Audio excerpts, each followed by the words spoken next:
Diesel అయినా ఇంకోటైనా పక్క దేశాల మీద డిపెండ్ అవ్వాల్సింది. అలాంటి డిపెండ్ అవ్వాల్సిన అవసరం లేకుండా ఇథనాల్ ప్రక్రియ తీసుకొచ్చారు. దీనిలో ఎన్ని అలిగేషన్స్ తీసుకొస్తారు.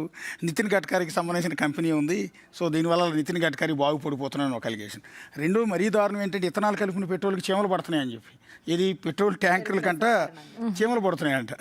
పెట్రోల్కి చీమలు పడతాయి. ఇప్పుడు రోజు మనం పెట్రోల్ కొట్టిస్తాం. మనకి ఆశ చెప్పినట్టు మనం కొట్టించే పెట్రోల్ ఇథనాల్ కలుస్తుంది ఆల్రెడీ. ఈ సంగతి తెలియదు, దానికంటే చీమలు పడతాయంట.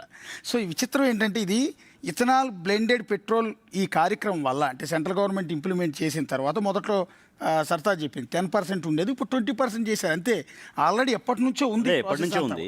ఈ 20%కి వచ్చేటప్పుడు ఈ రకమైన రాజకీయం ఎందుకు మొదలవుతుందని. ఇంకోటి, ఈ బ్లెండెడ్ పెట్రోల్ వల్ల 2014-15 నుంచి ఇప్పటి వరకు 2025 అక్టోబర్ వరకు రైతులకి ఇథనాల్ సరఫరా ద్వారా 1,36,000 కోట్ల రూపాయల ఆదాయం వచ్చిందంట. అంటే ఇథనాల్ ప్రొడక్ట్కి సంబంధించిన చెరుకుని సప్లై చేయడం కావచ్చు, ధాన్యం పండించడం కావచ్చు, వీటన్నిటి ద్వారా ఇథనాల్ తయారు చేస్తారు కాబట్టి, మురగబెట్టి దాని నుంచి తీస్తారు కాబట్టి 1,36,000 కోట్లు ఓన్లీ రైతులకు వచ్చిందంట. రెండోది 1,55,000 కోట్ల విదేశీ మారక ద్రవ్యం ఆదా అయిందని గవర్నమెంట్ చెప్పింది.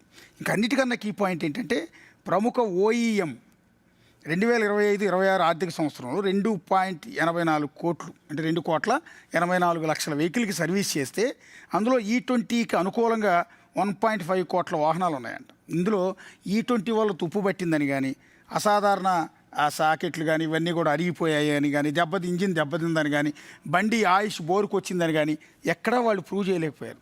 అలాగే ఆ మధ్య టయోటా కార్ ఒకటి వైరల్ అయిపోయింది విపరీతంగా. టయోటా కార్ ఇథనాల్ వల్ల ఆగిపోయింది, ఇంజిన్ చెడిపోయిందని.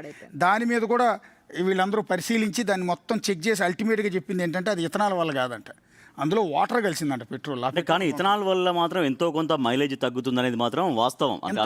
నితిన్ గడ్కరీ డైరెక్ట్ గా అదే చెప్పబోతున్నాను. రోహిత్, అంటే సామాన్య ప్రజలు ఒక 2-వీలర్ కొనడానికి వెళ్ళినా లేదంటే ఒక కార్ కొనడానికి వెళ్ళినా కూడా 1-4 సార్లు ఆలోచిస్తారు దేని గురించి, మైలేజ్ గురించి. ఒక 2 లీటర్లు ఒక 2-వీలరో లేదంటే ఒక కారో ఎక్కువగా మైలేజ్ ఇస్తుంది అంటే ఆటోమేటిక్గా దాని